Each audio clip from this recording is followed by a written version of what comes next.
belangko khusus ini, teman-teman sahabat ceria ada transfer intra-hospital pasien operasi. Terima kasih. Assalamualaikum warahmatullahi wabarakatuh. Kali ini saya ketemu dengan salah satu sesepuh RSUD Jembarang. Sesepuh nih bersama Mbak Inung ya. Mbak Inung itu salah satu teman saya, angkat-angkat kursi, resik-resik jendela gitu ya Nung ya? Iya. Dulu waktu awal-awal di RSUD Jembarang ini ya. Dan beliau sekarang ini selaku koordinator ruang instalasi bedah sentral. Betul ya Mbak Inung? Iya. Nah, pada saat sekarang ini nih gitu loh. Saya nyari Mbak Inung itu begitu sulit sekali nih. Baru sekarang ini kepaksa saya tangkep ini. Dan kali ini kita akan ngobrol-ngobrol tentang bagaimana sih alur tentang pasien yang mau operasi. Kemudian yang kedua tentang keselamatan pasien di IPS. Betul Mbak Inung? Di Pak Igun.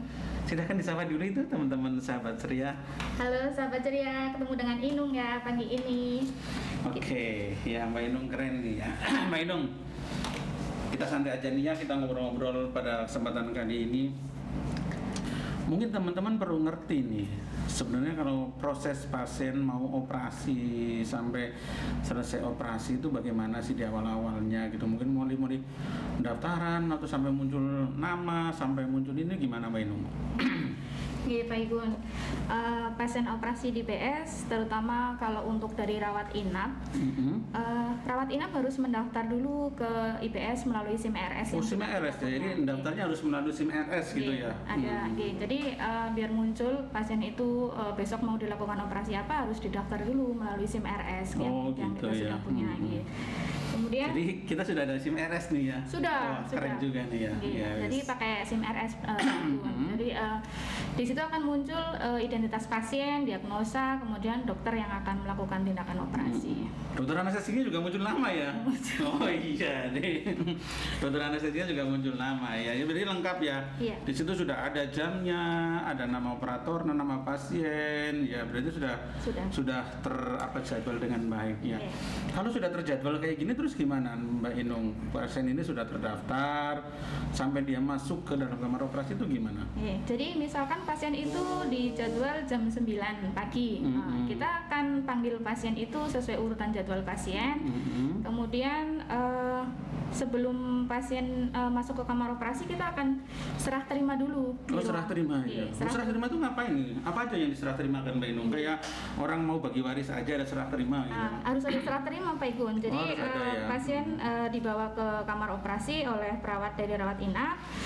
Ini menggunakan ada belangko khusus ini, teman-teman sahabat ceria ada transfer intra-hospital pasien operasi. Oh ada jadi ada sertifikatnya ya, BAP-nya ya. Ya ada berita acaranya. Jadi RM-nya ya. Pasien itu atas nama siapa, kemudian karena kan identitas pasien harus jelas, jangan sampai kita tertukar pasien Pak Igun. Oh gitu ya. Kemudian apa saja sih yang sudah disiapkan pasien tersebut untuk sebelum tindakan operasi. Jadi baik dari dokter anestesi maupun dari dokter operatornya. Jadi apa saja sih persiapannya seperti itu. Kemudian diagnosa pasiennya dan juga rencana tindakannya. Sama seperti pada saat pendaftaran di SIM RS, kita cocokkan kembali. Bener nggak sesuai SIM RS sama transfer intra-hospitalnya ini ya? Jadi harus sama Pak Igun. Jadi jangan sampai kita tertukar pasien. Kemudian pasien itu juga dicek, misalkan dia operasinya hernianya kanan atau kiri. Jangan sampai. Nggak tahunya dari mana itu kanan atau kirinya? Setelah kita pada saat transfer intra-hospitalnya Mbak Inung. Jadi diagnosa dokter bedahnya ada keterangan, misalkan dia hernia inguinalis dextra.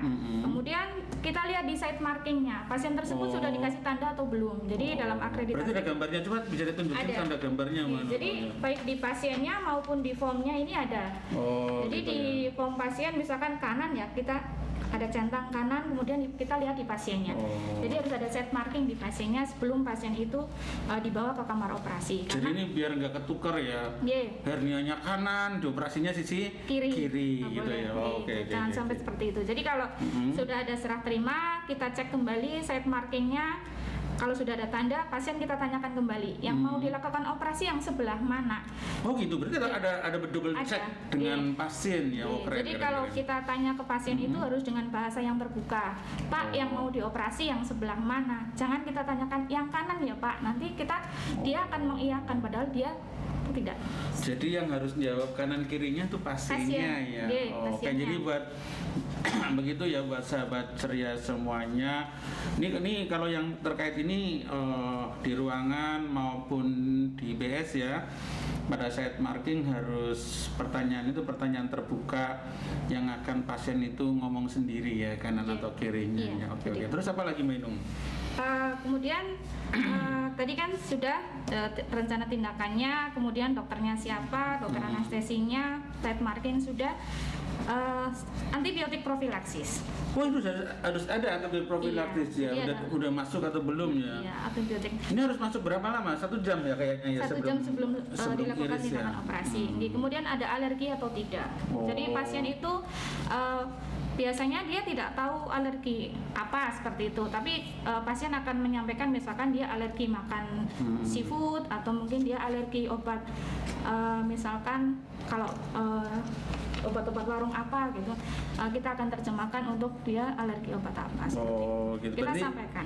Diulang lagi ya di situ ya. Nah biasanya kalau nggak salah ada tandanya apa ya biasanya itu ya? Gelang merah. Oh iya gelang merah ya. Jadi buat teman-teman semuanya, setiap pasien ada yang gelangnya merah itu harus hati-hati gitu ya, karena dari riwayat alergi. Itu harus dioperkan ke petugas berikutnya. Jangan sampai kita tidak menyampaikan ke petugas berikutnya. Oh gitu. Jadi TAIHA transfer intrahospital berita acaranya cuma itu aja atau masih ada lagi yang lebih prinsip Mbak Inung? Kayaknya cuma itu ya.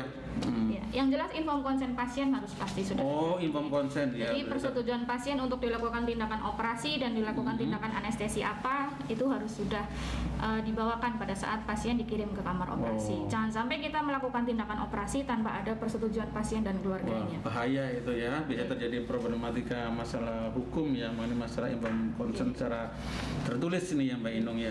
Kemudian untuk yang perdarahan, kita perkirakan ada perdarahan yang banyak, kita harus melihat kembali HB-nya berapa, kemudian dia punya persiapan darah atau tidak. Jadi itu juga jangan sampai pada saat sudah dilakukan tindakan operasi ternyata kita harus mencari darah, misalkan seperti itu. Oh, berarti sebenarnya kalau semuanya kayak ini sudah di-plan dengan baik ya, di-prepare dengan baik ya, sepertinya kali ini. Ya, jadi buat teman-teman maupun sahabat ceria para penggemar nih channel YouTube RSUD Jembarang, sebenarnya kalau mau operasi di RSUD Jembarang nggak usah takut ya, karena kita dari awal sudah di-prepare semuanya, dari mulai pendaftaran, persiapan, baik itu perkiraan operasinya itu berdarah atau tidak, kondisinya seperti itu sudah disiapkan semuanya ya Menum. Ada lagi di TAIHA yang bisa disampaikan atau cukup mungkin? Cukup. Oh cukup ya. Nah kalau di depan nih pada saat transfer intrahospital sudah diserah terimakan, ini pasien terus kemana? Pasien akan masuk ke kamar operasi, kemudian kita serah terimakan ke tim anestesi. Oh gitu ya. Jadi sebelum dilakukan pembiusan, kita ada serah terima dengan tim anestesi. Di sini tim anestesi akan melakukan tindakan namanya sign in. Sign in. Oh jadi setelah masuk ke kamar operasi serah terima dengan tim anestesi akan melakukan yang namanya sign in itu ya. Oke. Jadi kita ada pelangkonya ya, sahabat ceria, bahwa masing-masing tim melakukan tindakannya. Sebelum dilakukan tindakan operasi ada pelangkonya. Jadi ini sebagai pengingat kita bahwa apa sih yang harus dilakukan sebelum pasien itu dibius. Jadi tim anestesi juga harus menyiapkan mesin anestesinya, kondisinya bagus atau tidak, kemudian ngecek kembali kondisi pasien, identitas pasien jangan sampai terlupa, kemudian inform konsen juga dicek kembali, serta seperti yang tadi kita sampaikan bahwa persiapan untuk kehilangan darah juga. Di sini kita ngecek kembali, kemudian juga resiko kesulitan jalan nafas, aspirasi juga harus dicek kembali. Jadi di awal nih keselamatan pasien pertama melalui TAIHA sudah kita cek, baru masuk kamar operasi dicek lagi sama tim anestesi dengan sign in. Masih ada lagi nggak pengecekannya? Masih. Jadi apa itu? Jadi setelah pasien terbius, kemudian dokter bedahnya atau dokter opsin akan melakukan tindakan operasi, kita ada lagi namanya time out. Namanya time out. Masih ada lagi nih ya. Masih ada lagi. Namanya time out. Kalau pas time out itu ngapain aja nih yang dilakuin ini? Jadi time out itu tim anestesi sudah hadir, tim bedah juga sudah hadir. Jadi di situ lengkap ya berarti lengkap. ya. Jadi tim bedah menyebutkan nama dan perannya masing-masing. Misalkan gitu. Dokter bedahnya dokter A, kemudian asistennya misalkan saya, kemudian instrumennya siapa, tim anestesinya siapa saja juga disebutkan kembali. Diperkenalkan kembali ya. Kemudian nama pasien juga disebutkan kembali. Oh gitu, nama pasien disebutkan kembali. Nama pasien, nomor rekam medis, kemudian prosedur yang akan dilakukan tindakannya apa tadi, kemudian juga sisi yang sebelah mana. Jadi kita ulang kembali. Ya. Jadi tadi sudah disebutkan di depan pada saat transfer intrahospital, pada saat time out kita sebutkan kembali. Jadi diulang ya, untuk benar-benar memastikan apa yang akan kita lakukan itu orang salah ya. Jadi tepat pasiennya, tepat prosedurnya, tepat sisinya. Jadi harus kita ulang kembali. Kemudian juga antibiotik profilaksis juga disebutkan kembali di sini. Dicek ulang lagi sudah masuk atau belum gitu ya. Antibiotik profilaksisnya sudah masuk atau belum, dalam 60 menit dilakukan oleh siapa, seperti itu harus disebutkan. Kemudian antisipasi kejadian kritis yang sama tadi, anestesi juga sudah melakukan antisipasi, bedah juga sama, kemudian berapa lama estimasi operasinya. Oh gitu, harus perkiraan kira-kira berapa lama ya. Kemudian antisipasi kehilangan darah yang perlu dipersiapkan sama seperti tadi ini, kita setiap ini ngecek kembali. Kemudian tim anestesi juga ditanya kembali apakah terdapat hal penting yang perlu diperhatikan. Oh gitu ya. Jadi tetap diulang ya dengan memperhatikan operasi, memperhatikan kemungkinan prediksi selama operasi. Tim anestesi juga kembali diulang ya.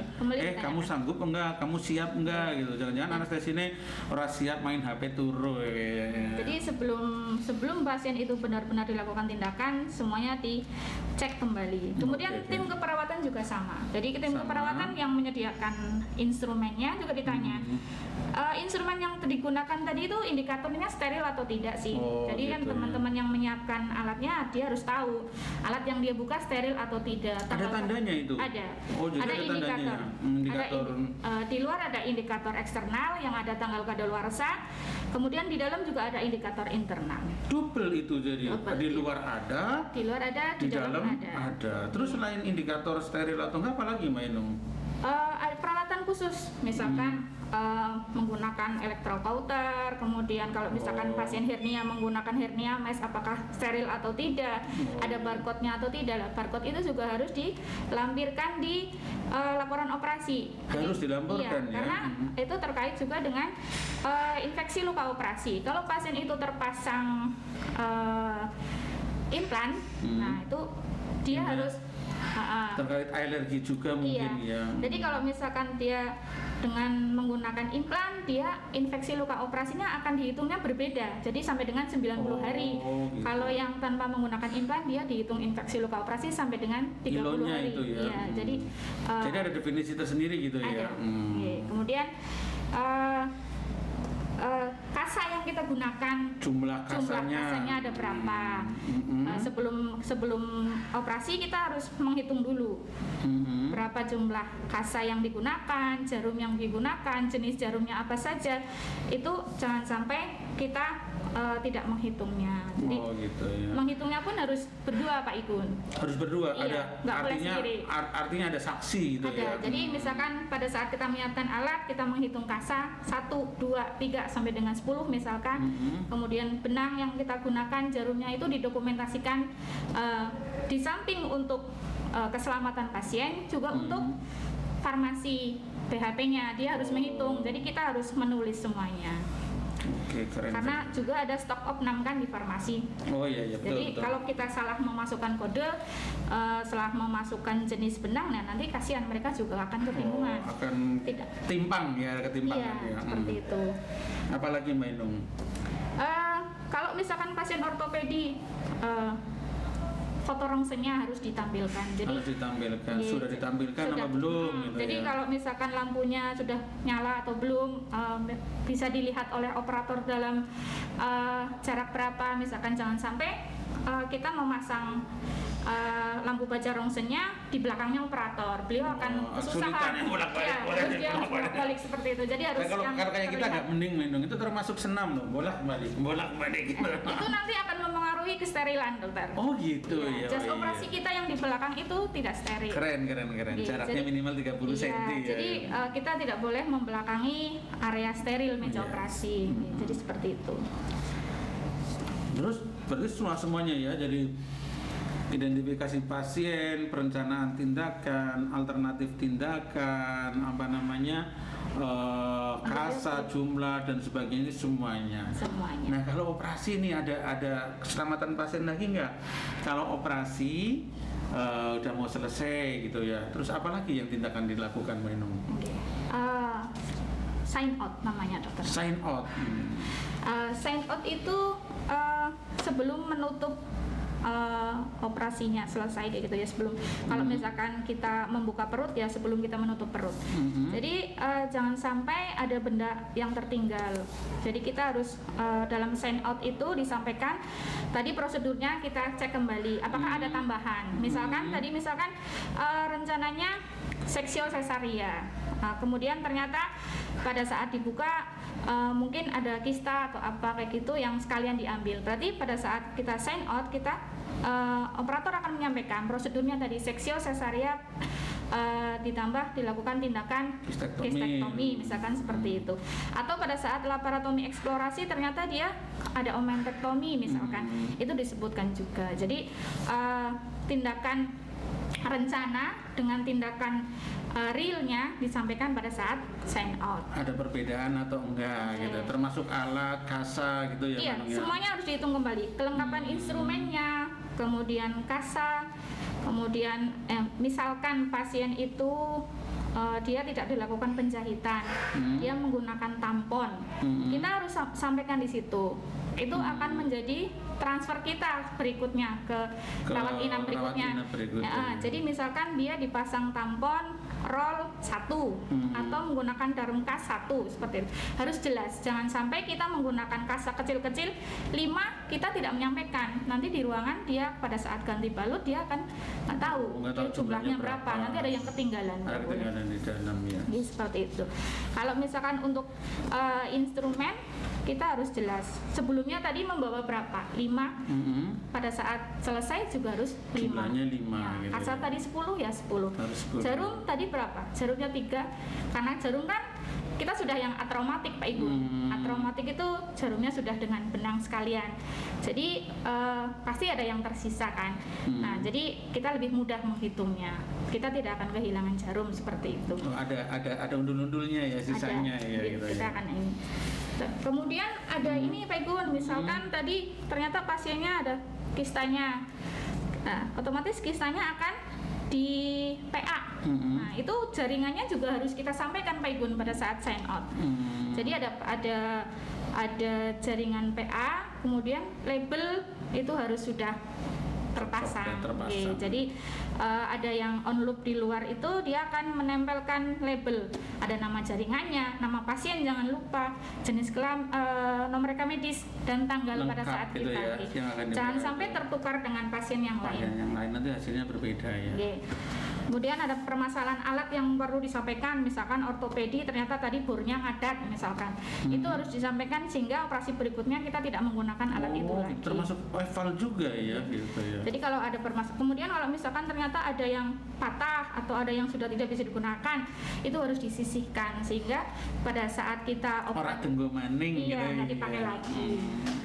Nah, kemudian juga dengan dokter anestesinya, ada pesan khusus nggak di ruang pemulihan? Oh gitu ya. Jadi sebelum pasien itu keluar ke recovery room sudah ada instruksi dari dokter anestesinya mau misalkan dia tidak di extube, nanti di extube-nya dia dibawakan ke ICU misalkan. Gitu ya. Nah, itu berarti kan ada instruksi khusus. Nah, seperti itu.